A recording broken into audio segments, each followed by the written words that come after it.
The Uber CEO says the company may actually benefit from rising inflation. How sick is this guy's mind? Anyway, here we go. Oh, there's the little monster, the little gremlin. Let's hear what he has to say. We were much stricter about headcount growth. We were looking at marketing efficiency, where to pull back marketing efficiency, where to lean in as well. And the business was really executing well.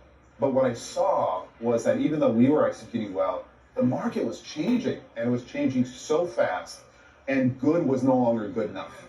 You had to do great in terms of both top line growth and bottom line growth. And for us, Uber, it's an incredible rally culture. I needed the company united, focused on driving profitability as well. We did just that. And what you're seeing now is in the last quarter, we talked about 7% of gross bookings showing up in terms of EBITDA. We actually delivered 12%.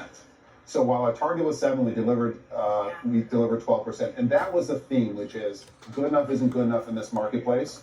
You know, interest rates are increasing, you're swimming upstream, you just have to go harder, and we're in a great position to do so. And, you know, on Tech Tech, we talk a lot about demand, right? And against this tougher economic backdrop, you guys are actually seeing demand continue, the momentum continues. What about on the inflation front, though? Consumers have sometimes noted that prices have become expensive, especially compared to pre-pandemic. Do you anticipate them ever getting to the level they were years ago, pre-pandemic? Sort of how customers maybe knew Uber at the beginning?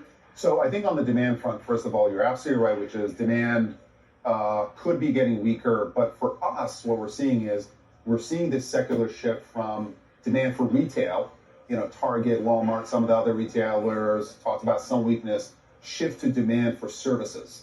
We're at a big conference now. Everyone's in person. The U.S. Open, you know, was record in terms of people going to that U.S. Open. So more and more people are going out, spending on services, going out in the real world, and that's been a real tailwind for us.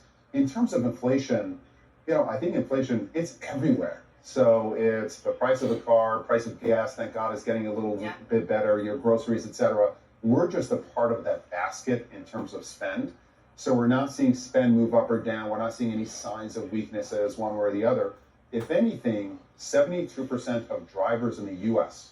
are saying that one of the considerations of their signing up to drive on Uber was actually inflation. Life is getting more expensive. They need to pay extra for their groceries. So on the supply side, we may be actually benefiting from the inflationary environment. I want to dig into the financials a little bit because, as you said, you've always put the emphasis on profitability. We used to sit here and talk about adjusted EBITDA. Now we're talking free cash flow. You delivered positive free cash flow last quarter. However, when you look through the results, stock-based compensation was actually greater than free cash flow. Stock-based compensation, $470 million versus free cash flow of $382 million. Now, critics of this metric, like Dan Loeb and others, they argue that if you're not offsetting that stock-based compensation with share repurchases, you're actually destroying wealth. How would you respond to that? So I think the first order bit for us is to have free cash flow that's higher than stock-based compensation.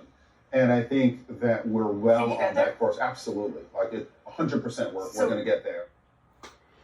100% you're going to get there. Not so sure, buddy. Not so sure. So your thoughts, please. What do you think? Is he full of CRAP? Is he speaking the truth? Or is he just playing that usual little con game that he does so well? Love your feedback. Thank you.